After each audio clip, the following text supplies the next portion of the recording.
I mean, this has been a running sword within the royal family for years. And the palace gets more mail on this subject than on any other subject, and they have got it for years. And may I say, I would encourage people to continue to write in, because the more people who write in is the more likely it is that the royal family will feel enabled to confront the elephant in the room. There is a question that has been circling the British royal family for years now. A question so serious, so explosive, that the very institution of the monarchy has been receiving more public correspondence on this subject than on any other topic in living memory. And yet, despite the letters, despite the public pressure, despite the growing chorus of voices demanding answers, the palace has said nothing. Nothing official, nothing definitive, just silence. Until now, the voices raising these questions have largely come from outside the establishment. Commentators, observers, members of the public who looked at the timeline of events and found that the numbers simply did not add up. They were dismissed, derided, called conspiracy theorists. But something extraordinary has happened. Because one of the most respected royal historians in Britain, a man with direct personal connections to the late Queen Elizabeth II herself, a man who is the very definition of the establishment, has now spoken. And what he has said has sent shockwaves through royal circles that are still reverberating today. Meghan Markle used a surrogate. That's been something posited literally for well over 3 years when it comes to her firstborn son Archie and even her daughter Lilibet. Hugo Vickers. The name alone carries enormous weight in royal circles. This is not a man given to speculation. This is not a man who courts controversy. He is cautious, careful, precise, and he is impeccably connected. And Hugo Vickers has now publicly raised serious questions about the birth of Archie Mountbatten Windsor, questions about the timeline, questions about what was announced when, questions that, when you hear them laid out plainly, are very difficult to brush aside. And Lady Colin Campbell, the woman who has been on this story from the very beginning, who has been sounding the alarm for years, is now saying that what Hugo Vickers has done represents something close to a tipping point. So today we are going to lay it all out. We are going to examine what Hugo Vickers actually said, what it means coming from someone of his stature and connections, what Lady Colin Campbell has been saying for years and is doubling down on now, and what all of this tells us about the deeply uncomfortable position the royal family now finds itself in. Because make no mistake, the palace is in a bind of its own making, arguably. And the question is no longer whether this story is going away. The question is what happens when the balloon finally bursts. To understand why this moment matters so much, you have to understand the context. The British royal family has operated under a system of transparent, witnessed royal births for centuries. Since 1689, since the warming pan scandal that shook the Stuart dynasty, there has been a custom and then a formal requirement that royal births be witnessed and verified. The whole point of that system was to ensure that no one could ever question whether the heir to the throne was genuinely the biological child of the royal parents. It was a safeguard against exactly the kind of questions that are now being asked. That system was only recently dismantled. The Home Secretary's role as official witness to royal births was quietly stood down on the entirely reasonable assumption that no one in the modern royal family would ever give cause for such oversight to be necessary. It was a gesture of trust, a civilized acknowledgement that we live in different times, and for a while, that seemed perfectly sensible.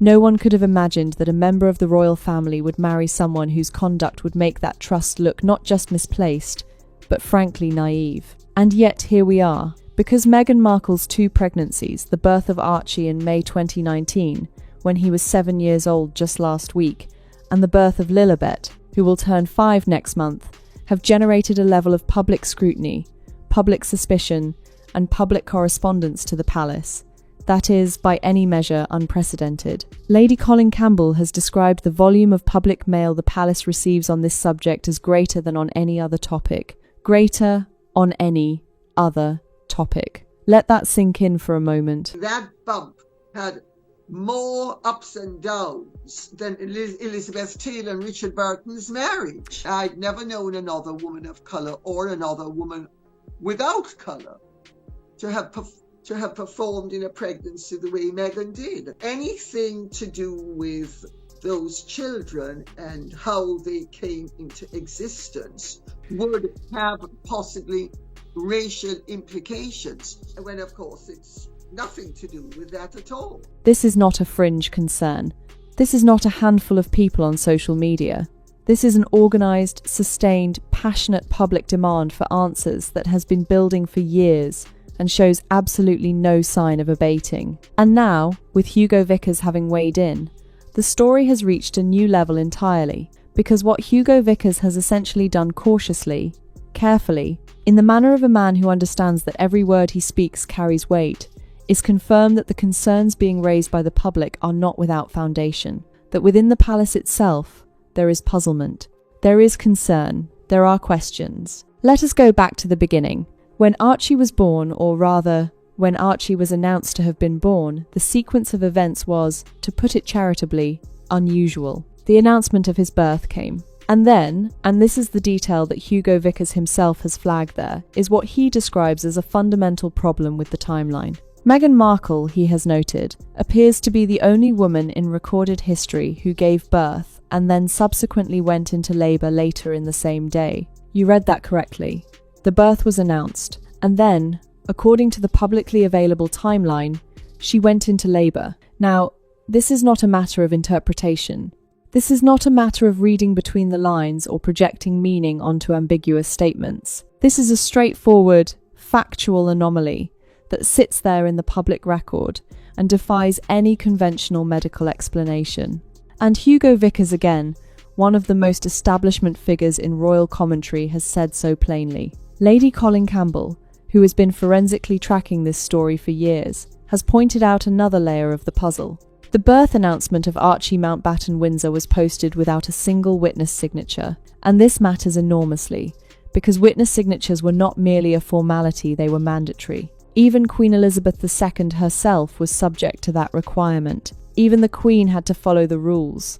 And Meghan's supporters online have actually produced the receipts, the historical documentation showing that the Queen's births were properly witnessed and signed, making the absence of such documentation for Archie's birth all the more glaring. Meghan's performance throughout her pregnancy was very bizarre, and whatever went on was definitely not what normally goes on, whether it was Meghan Caddy playing with the size of her bum or something else. There is a story there to come out.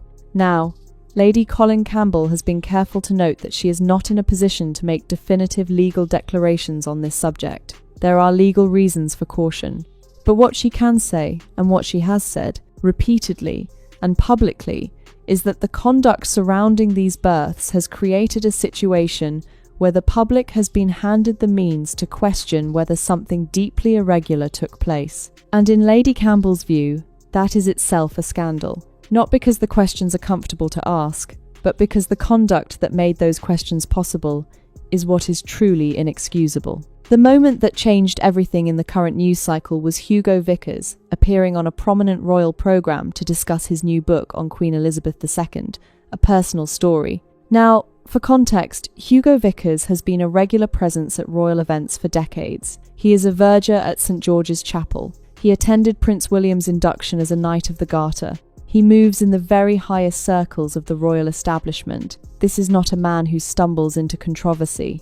And yet there he was, raising the prospect clearly and deliberately that there were serious questions about Meghan Markle's births. Lady Colin Campbell knows Hugo Vickers socially. They move in overlapping circles, share connections, encounter one another at royal events, and her reading of his words is precise and important. She understands that Hugo speaks in courtly language, that you have to read between the lines, that when a man of his connections and his caution says what he said, it is not a throwaway remark. It is a considered, deliberate signal. It's absolutely unbelievable. that any member of the royal family could have set about creating what is an international scandal where people have the means as a result of her and her husband's conduct to question whether they have perpetrated the scam of the century. And what is that signal? Lady Campbell is unequivocal.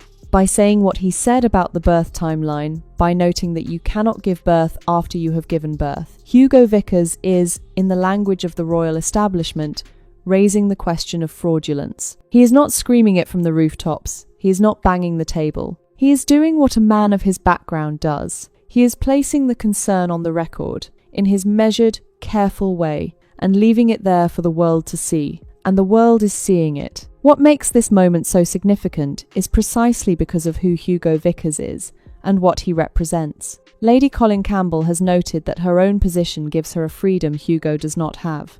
She can speak plainly because her standing does not depend entirely on royal connections. If she were excluded from the British establishment, she would simply fall back on her American, Jamaican, and international connections.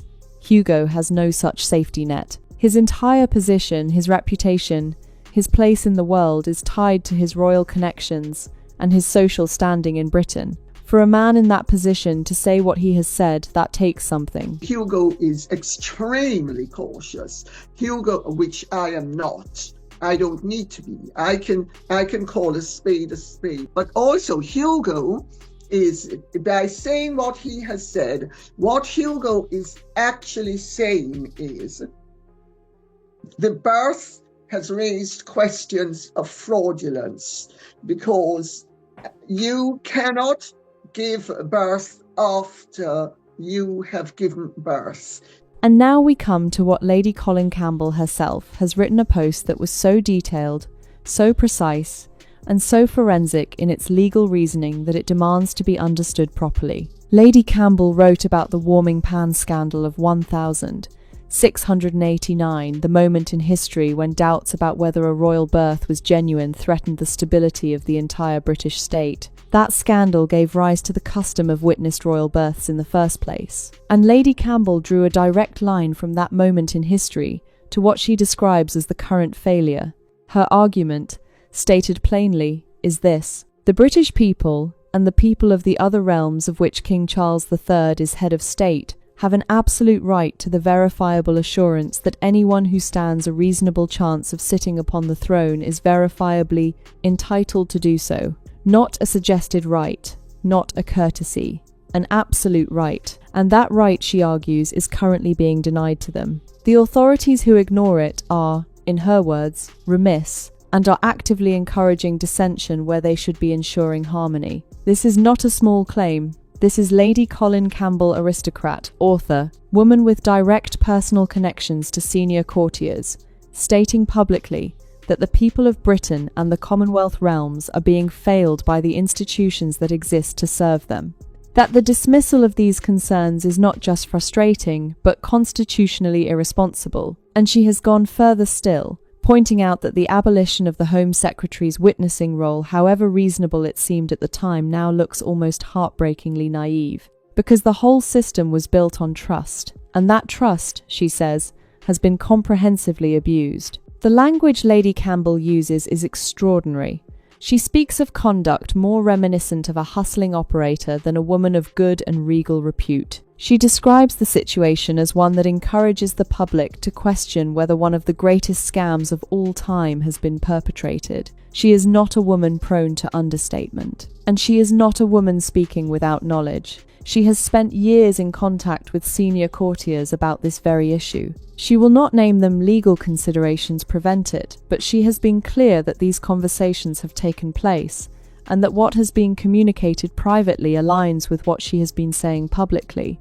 Lady Colin Campbell is, by any fair assessment, the single most authoritative voice on this subject. Not because she is the loudest, though she is certainly not shy, but because of the depth of her knowledge, the breadth of her connections, and the consistency of her position over many years. She was writing about this before almost anyone else. She raised questions about Meghan's pregnancies when the rest of the commentariat was still in the honeymoon phase of Sussex coverage, rolling their eyes at anyone who dared to suggest something was amiss. And she has paid a price for it. She has been dismissed, derided, and called a conspiracy theorist. She has been characterized as a mouthpiece for the king, as someone whose aristocratic connections make her a tool of the establishment. She finds this characterization both ironic and insulting. Because Lady Campbell has been one of the most forthright critics of various aspects of royal behavior over the years, she was the person who wrote about the Diana and Charles saga. She was the person who first properly examined the Harry and Meghan relationship in print. She has never been a royal cheerleader. She has always been a truth teller. Many people even wonder, are their children even real? And on the subject of Meghan's pregnancies, her position has been consistent and unflinching. She has written that Meghan's bump had more ups and downs than Elizabeth Taylor and Richard Burton's marriage. She has stated plainly that she has never known another woman of any background to have performed in a pregnancy the way Meghan did. She has been clear that whatever went on was definitely not what normally goes on. Whether it was padding, whether it was something else entirely, there is, she has said, a story there that has not yet fully come out. And crucially, Lady Campbell has made a point that cuts right to the heart of why this story refuses to die. She has spoken directly to a senior courtier about this issue. She has told that courtier that she was receiving what was most likely hundreds of thousands of public approaches on the subject. Hundreds of thousands. From ordinary people, from concerned citizens, from people who looked at the evidence available to them and felt that something was deeply, fundamentally wrong. And the palace has continued to say nothing, which, in Lady Campbell's view, is not neutrality, it is a failure. One of the questions that gets asked most often about this story is why it keeps coming back. Why, years after the births in question, does this topic continue to dominate the conversation? Why does the palace's postbag on this subject remain full? The answer, Lady Colin Campbell suggests, lies in a pattern. Because Meghan Markle has a habit, a well-documented, well-observed, extensively catalogued habit, of putting the people around her in situations where there is no good exit. A lose-lose situation from which her adversaries, as she calls them, cannot cleanly escape. And that is precisely the position the royal family is in now. If they address the questions, if they launch any kind of inquiry, if they call for any kind of verification, they have to confront the legal and constitutional complexities of doing so, while also acknowledging that the public concerns were valid all along. That acknowledgement itself would be explosive. On the other hand, if they continue to say nothing, the letters keep coming, the questions keep being asked, the story keeps growing, and the longer they say nothing, the more the silence starts to look like its own kind of answer. Meghan's behavior has been such that she has put the royal family in a no-win situation. But she's very adept at putting people into no-win situations. The only thing is her adversaries or her targets are always in a lose-lose situation. But Meghan then isn't able to convert the fruit of her machinations into anything positive. Lady Campbell has observed that Meghan is adept at damage without reward. She creates the chaos, she generates the scandal, and then she finds herself unable to convert the resulting wreckage into anything personally beneficial. The failed business ventures. The brand launches that have not landed with the force she expected. The television projects that have not delivered the cultural impact she was hoping for. The woman who once seemed to have Hollywood and Silicon Valley and the entire American celebrity apparatus at her feet now finds herself scrambling. And yet the damage she has left behind her in the royal family, in Harry's relationship with his family, in the public conversation about her children's births, that damage endures. And what is perhaps most striking about that pattern is how it connects to the birth story specifically. Because the questions about Archie's birth did not emerge from nowhere. They emerged from a sequence of decisions and behaviours that, taken together, created the conditions in which such questions became inevitable. The secrecy, the departure from established protocol, the absence of expected documentation, the anomalous timeline. Each of these things individually might be explicable. Together they form a picture that the public has looked at and found impossible to accept on face value. And Lady Campbell's point is that this did not happen by accident. This is what happens when someone plays games with institutions that exist for very good reasons. There is also something deeply revealing in the observation that Meghan is, as Lady Campbell says, unable to convert the fruit of her machinations into anything positive, because that is not the behavior of someone who has a coherent long-term plan. That is the behavior of someone who is reactive, who operates tactically rather than strategically, who makes moves that feel satisfying in the moment without adequately considering where those moves lead. And when you map that observation onto the birth question specifically, it raises a deeply uncomfortable thought. If the conduct surrounding those pregnancies was as irregular as the evidence suggests, what was the plan? What was the end game? Because whatever it was, it has not delivered what was presumably hoped for. It has delivered, instead, a story that refuses to go away, a public that refuses to be satisfied, and an institution that is quietly, methodically, working out how to resolve a problem it never anticipated having to face.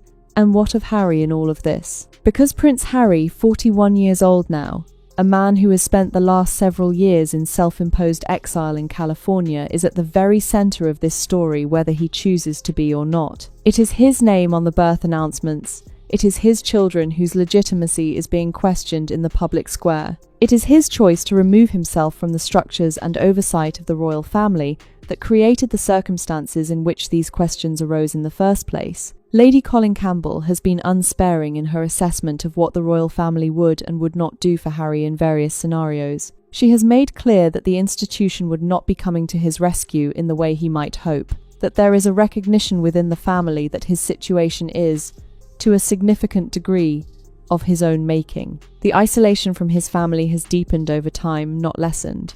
The people who were once closer to him have become less so. Some members of the family will have nothing further to do with him at all.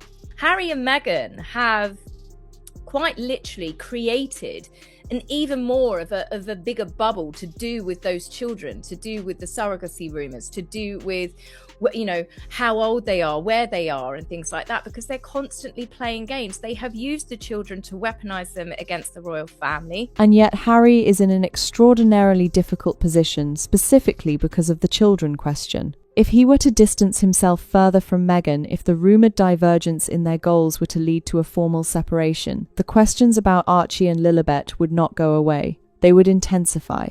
Because any legal proceedings in California, any custody battle, any public unravelling of the Sussex partnership would inevitably pull the birth questions back into the spotlight. Harry, in that sense, is not just trapped in California by jurisdiction and geography. He is trapped by the accumulation of decisions and events that have made his situation uniquely, almost tragically, complicated.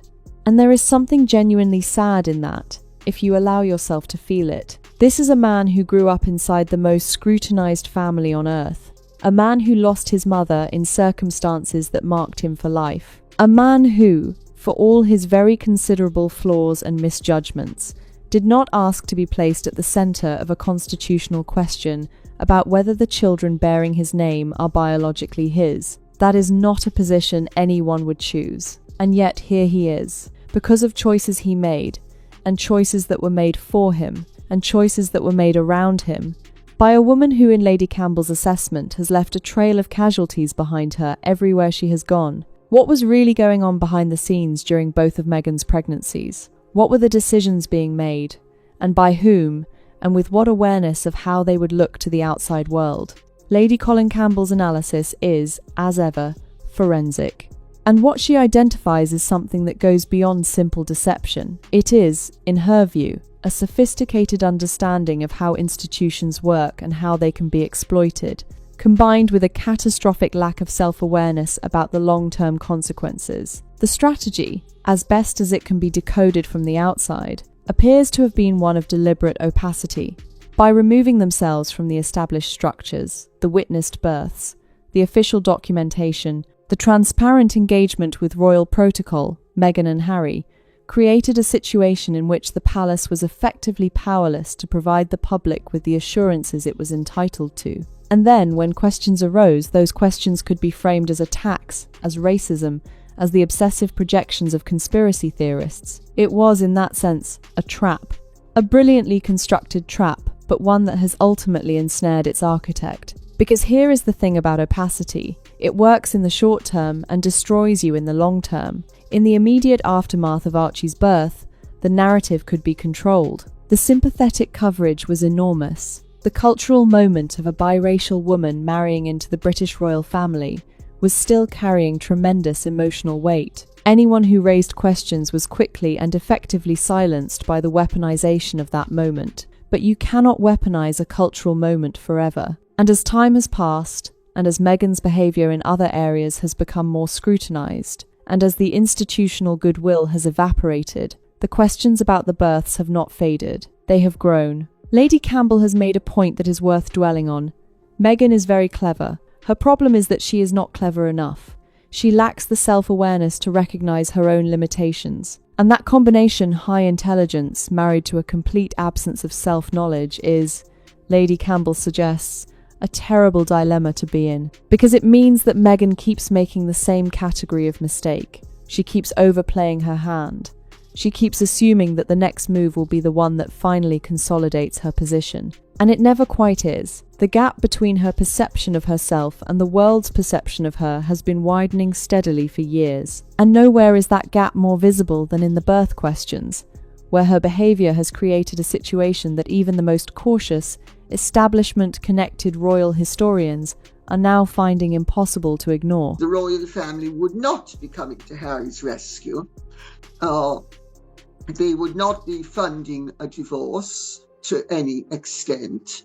And they, at this point, wouldn't really care what Meghan tried to say or do, because Meghan has so discredited herself as a liar, a cheat, and a fool. Let us be specific about what the critics are actually saying, because it is important not to allow this to blur into vague generalization. The specific claims being made carefully, with appropriate legal caution, by people like Lady Colin Campbell, and now, more guardedly, by Hugo Vickers, are these: that the timeline of Archie's birth announcement does not cohere with a normal birth, that the absence of witness signatures on the birth announcement represents a departure from mandatory protocol, that the behaviour surrounding both pregnancies was, to use Lady Campbell's precise word, anomalous in ways that no other royal birth has ever been anomalous, and that the cumulative effect of these anomalies is to create a reasonable public suspicion that something irregular occurred.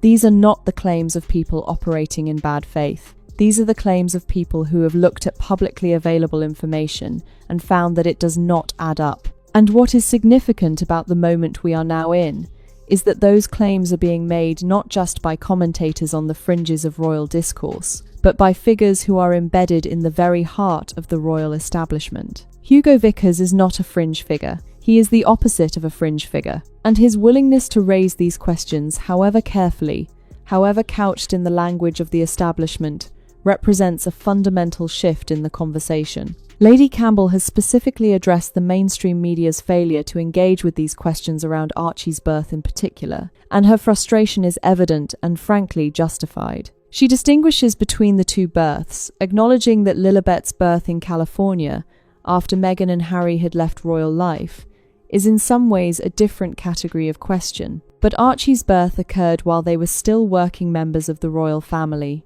It occurred at a moment when the protocols and expectations of royal births still clearly applied, and the departures from those protocols, the secrecy, the absence of witnesses, the timeline problem were never satisfactorily explained. And now the question becomes, why has the mainstream media stayed silent? Lady Campbell and others have noted that royal correspondents in Britain operate within a system that requires them to maintain good relationships with the palace press office. They rely on access. They rely on being in good graces. And they are, as Lady Campbell puts it somewhat colourfully, not operating from their own sources. They are busy on the telephone to the palace and to each other. That dynamic creates powerful incentives to avoid stories that the palace finds uncomfortable. And a story questioning the legitimacy of the births of Archie and Lilibet is about as uncomfortable as it gets. Lady Campbell herself has said plainly that in all her years of writing royal books, she has called the palace for confirmation perhaps 4 times over a career spanning decades, whereas the royal correspondents of the mainstream media are, in her assessment, on the telephone to the palace press office multiple times a day, and then on the telephone to each other to compare notes and calibrate their coverage accordingly. That is not journalism, that is a club. And like all clubs, it has rules, unspoken, unwritten, but entirely real. And the first rule of that club appears to be, certain questions about Meghan Markle do not get asked, not in print, not on air, not in a way that gives those questions legitimacy, which means that the job of asking them falls to the commentators and voices who operate outside the system, precisely the people who can then be dismissed as outsiders with an axe to grind. What are the deeper stakes here? Because this is not simply a gossip story. This is not merely a question of what happened behind closed doors during 2 pregnancies several years ago. The stakes are constitutional. They are dynastic. They are, in the most literal sense, about the future of the British monarchy. Archie is 7 years old. Lilibet will turn 5 next month. They are children, small children, who have no agency in any of this. And they are currently positioned in the line of succession to the British throne. That positioning is not merely symbolic. It is legally significant. It is constitutionally significant. And Lady Colin Campbell has made the point, in terms that are impossible to misunderstand, that the British people and the people of the Commonwealth realms have an absolute right to be certain that anyone in that position is verifiably entitled to be there. I suspect the resolution will be down the line when Harry and those children will be removed entirely from various situations and positions.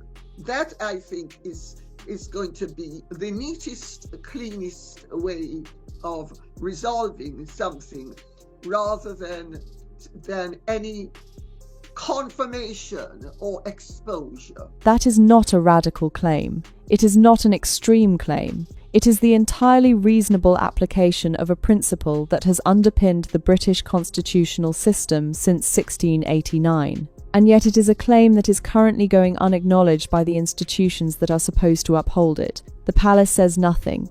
The government says nothing. The mainstream media, by and large, says nothing.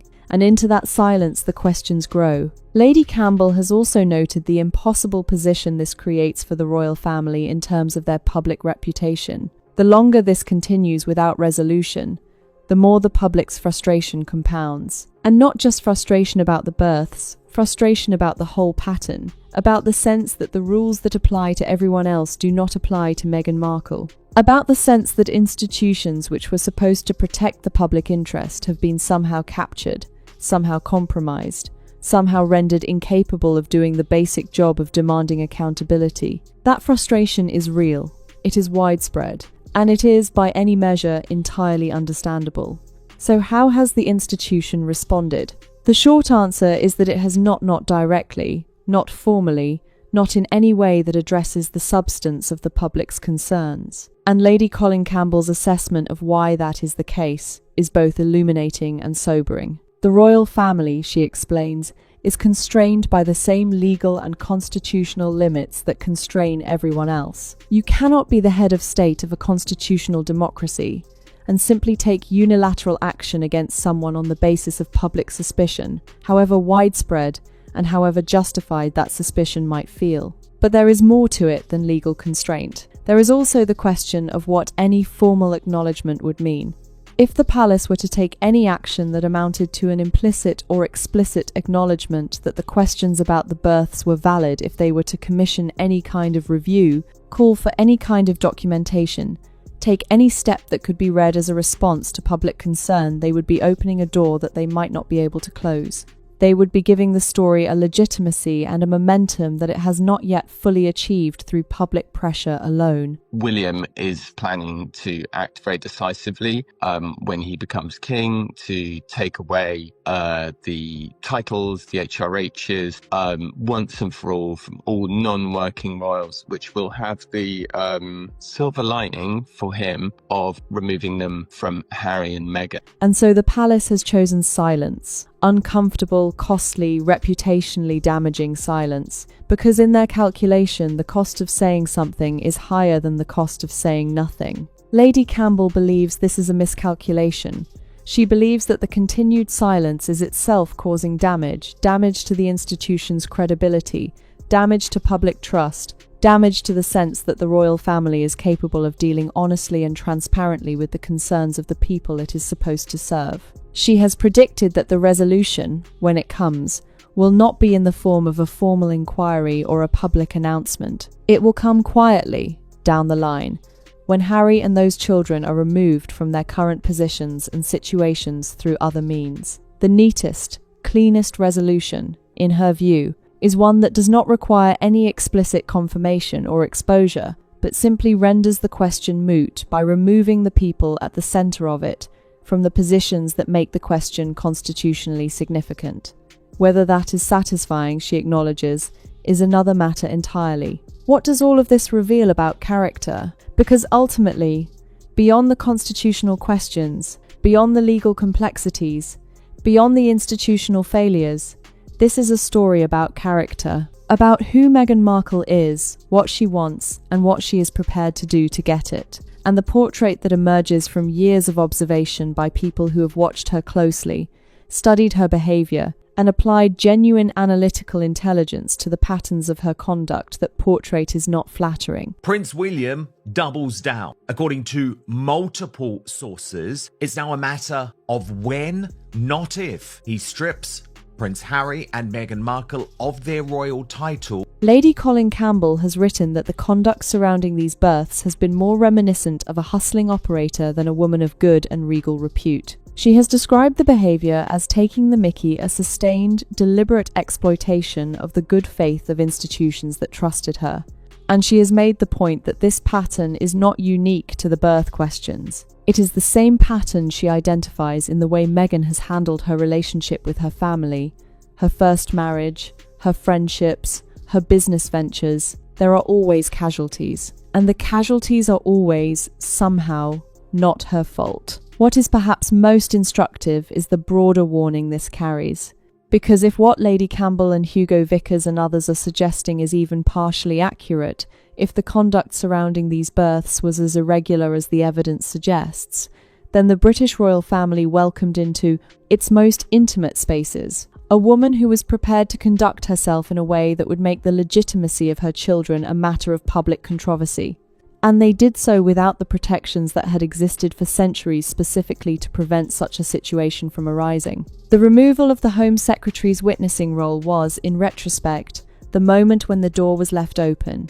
It was done in good faith. It was done on the assumption that royal wives could be trusted, and Lady Campbell's observation that centuries of healthy skepticism and caution were discarded, naively, thereby letting in the possibility of exactly the kind of conduct that the old system was designed to prevent, is frankly devastating, not as an accusation against any individual, but as a lesson in what happens when institutions abandon their safeguards on the basis that they are no longer needed. And this is perhaps the bitterest irony of all. The system that existed to protect the royal family, that had protected it for over 3 centuries, was quietly dismantled in a gesture of modernity and trust. And within a very short time of that dismantling, the royal family found itself confronted with a situation that the old system had been specifically designed to prevent. The people who made the decision to stand down the Home Secretary's witnessing role could not have imagined that anyone who married into the family would behave in the way that the evidence now suggests. They trusted. And that trust was, in Lady Colin Campbell's carefully chosen word, abused, not exploited naively, not accidentally undermined, abused, by someone who understood the system well enough to know exactly what the absence of those safeguards would allow. Where do things stand now between the House of Sussex and the royal family? Lady Colin Campbell's assessment is clear-eyed and, for Harry's supporters at least, difficult to read. The family is not in close touch with him. Even those members who were once more sympathetic, more in contact, have pulled back. Some will have nothing to do with him. The estrangement that began with the move to California and deepened through the publication of Spare and the Netflix documentary has not healed. It has, if anything, calcified. And the birth questions are part of why reconciliation remains so difficult. Because any meaningful reconciliation would require a level of honesty, a willingness to address uncomfortable truths, that seems entirely incompatible with how Harry and Meghan have conducted themselves. Lady Campbell has noted that Harry and Meghan cannot be trusted, that even if you think you have a deal with them, they will renege, that there is no advantage to the royal family in attempting reconciliation. The advantage, if any, lies entirely in bringing the vendetta to an end by other means. The whole thing stinks to high heaven, but Meghan's behaviour has been such that she has put the royal family in a no-win situation. And may I say, I would encourage people to continue to write in, because the more people who write in is the more likely it is that the royal family will feel enabled to confront the elephant in the room. Prince William, whose own role in all of this is crucial, and whose patience has by all accounts been exhausted for some considerable time, is understood to be formulating plans for when he becomes king that will address the Sussex situation definitively: the removal of titles, the removal from the line of succession, the clean, decisive separation of the Sussex brand from any association with the working royal family. And in the context of the birth questions, that separation takes on a particular significance. Because if Archie and Lilibet are removed from the line of succession for whatever stated reason, the constitutional urgency of the birth questions diminishes considerably. That may be, as Lady Campbell has suggested, the neatest resolution available, but it is not the resolution that the public is crying out for. The public, those hundreds of thousands of people writing to the palace, want something more. They want an acknowledgement that what happened was wrong. They want the kind of clear, unambiguous declaration that wrong is wrong and right is right, that Lady Campbell herself has acknowledged would be deeply satisfying but is probably not how the world actually works. And the gap between what the public wants and what the institution is likely to deliver is itself one of the most damaging legacies of this entire affair. Step back from the individual details for a moment and look at the bigger picture. Because what this story is really about at the most fundamental level is the question of what happens when someone who does not respect institutions is allowed inside them. The British royal family is one of the oldest, most complex, most carefully evolved institutions on earth. It has survived civil wars and constitutional crises and abdications and world wars. It has done so because the people within it, by and large, understood what it was for and what it required of them. Meghan Markle did not understand that. Or, and this is Lady Colin Campbell's more unsettling suggestion, she understood it perfectly well and chose to exploit it. Because an institution built on trust is uniquely vulnerable to someone who treats that trust as a weapon. And the birth questions are, in that sense, the most extreme expression of a broader failure. A failure to protect the institution from someone whose conduct has been, in Lady Campbell's phrase, the scam of the century, perpetrated not just on the royal family, but on the British people, and the peoples of every realm of which King Charles III is head of state. Hugo and I have many connections in common. And I mean, this has been a running sword within the royal family for years. And the mere fact that Hugo is confirming it shows how very close to bursting point that overblown balloon is. Hugo Vickers has spoken. Lady Colin Campbell has spoken, again and at greater length and with greater force than ever. The palace's postbag continues to overflow. And the questions about the timeline, about the witnesses, about the announcements, about everything that does not quite cohere when you look at it closely, those questions are not going away. They are, if anything, louder now than they were a year ago, louder than they were 2 years ago, because questions that are never answered have a tendency to grow, not shrink. And the longer the silence continues, the more it begins to sound, to the people asking those questions, like an answer in itself. What happens next is genuinely uncertain. Lady Campbell's prediction of a quiet resolution titles removed, succession adjusted, the constitutional urgency dissolved without any formal confrontation is plausible. But the public mood is harder to predict. There are hundreds of thousands of people who have invested years in this question, who have written letters, who have followed the story with an intensity that speaks to something deeper than mere curiosity. They feel, many of them, that they have been failed. By Meghan, by Harry, by the palace, by the press, and they are not the kind of people who will simply let it go, because the institution has decided that the neatest solution is also the quietest one. So let me ask you something, and I want you to really think about it, because this story touches something that goes far beyond royal gossip. It touches the question of what we owe each other as citizens, as people who live under shared institutions, as people who have invested something of ourselves in a family that has represented continuity and stability, and the idea that some things at least can be trusted. If it were ever formally confirmed that what the public has been questioning all these years was real, what would that mean to you?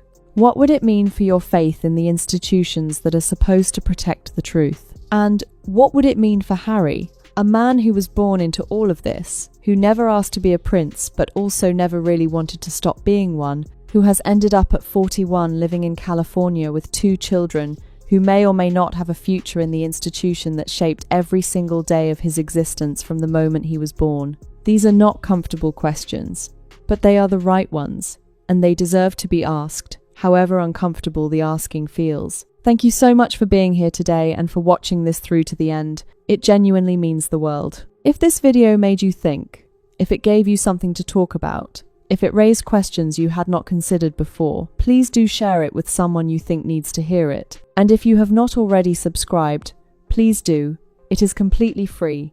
It takes 2 seconds, and it is the single best way to support this channel and make sure you never miss a video. Like the video if you found it valuable, and leave your thoughts in the comments below. I read every single one. I will see you tomorrow.